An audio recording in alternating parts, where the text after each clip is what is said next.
सुशांत सिंह राजपूत का परिवार और रिया का परिवार आमने सामने है। आरोप प्रत्यारोप चल रहे हैं।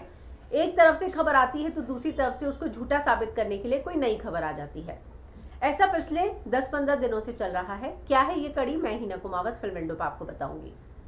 जब पटना में एफआईआर दर्ज हुई, कहा गया कि नहीं, हमें तो कोई बताया ही नहीं गया कि शक है। ऐसे में ओपी सिंह और मिस्टर दहिया, जो कि बांद्रा के उस समय के डीसीपी थे, वो चैट बाहर आती है और उससे ये लगता है कि मानो परिवार ने तो बता ही दिया था फरवरी में, फिर एक्शन क्यों नहीं लिया गया। ये बहुत ही गलत किया गया। उसके बाद जो है रिया जो पिटीशन दायर करती हैं, उसमें सिद्धार्थ पिठानी के उस स्क्रीनशॉट को यूज़ किया जाता है जिसमें ये पता चलता है कि किस तरह से ओपी सिंह जो है नहीं चाहते थे कि सुशांत उनके वाइफ से, यानी कि सुशांत अपनी बहन से अपनी प्रॉब्लम्स शेयर करे, और वो कहते हैं कि मेरी पत्नी को उसमें मत घसीटो। फिर सिलसिला आगे बढ़ता है और ईडी रिया को बुलाती है।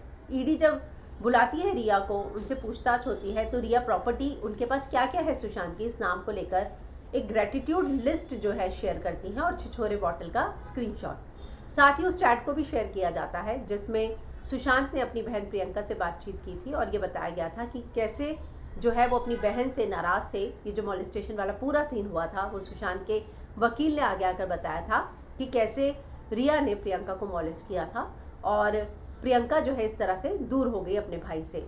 रिया ने उसके जवाब में जो है उन स्क्रीनशॉट्स को शेयर किया जिससे ऐसा लगता है कि मानो सुशांत अपनी बहन से नाराज़ थे। उसके बाद अब जो है परिवार की तरफ से प्रियंका की उस पोएम को शेयर किया जाता है जो सुशांत ने प्रियंका के लिए लिखी थी, जो इस बात की ओर इशारा करता है कि सुशांत के बहन काफ़ी क्लोज थी और ऐसे में सुशांत क्यों अपनी बहन के लिए ये सब लिखेंगे। रिया थी जो दोनों को अलग करने की कोशिश कर रही थी। तो इस तरह से धीरे धीरे करके एक एक करके दोनों पार्टियों की तरफ से बहुत सारी चीज़ें जो हैं अब पब्लिक डोमेन में आ रही हैं और उससे ये बात पता चल रही है कि कहीं ना कहीं एक बहुत बड़ा लूप होल ज़रूर है जिसे मुंबई पुलिस ने एकदम, अगर मैं कहूँ तो, इग्नोर कर दिया, जिसकी तरफ ध्यान ही नहीं दिया गया। तो ये क्या चीज़ थी? इतनी सारी चैट्स अवेलेबल थी, इतनी सारी चीज़ें अवेलेबल थी, तो मुंबई पुलिस को क्यों कुछ भी हाथ नहीं लगा?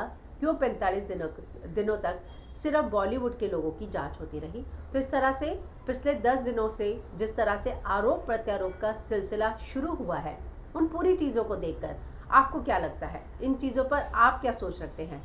कमेंट कीजिएगा, लेकिन उससे पहले चैनल को सब्सक्राइब करना मत भूलिएगा।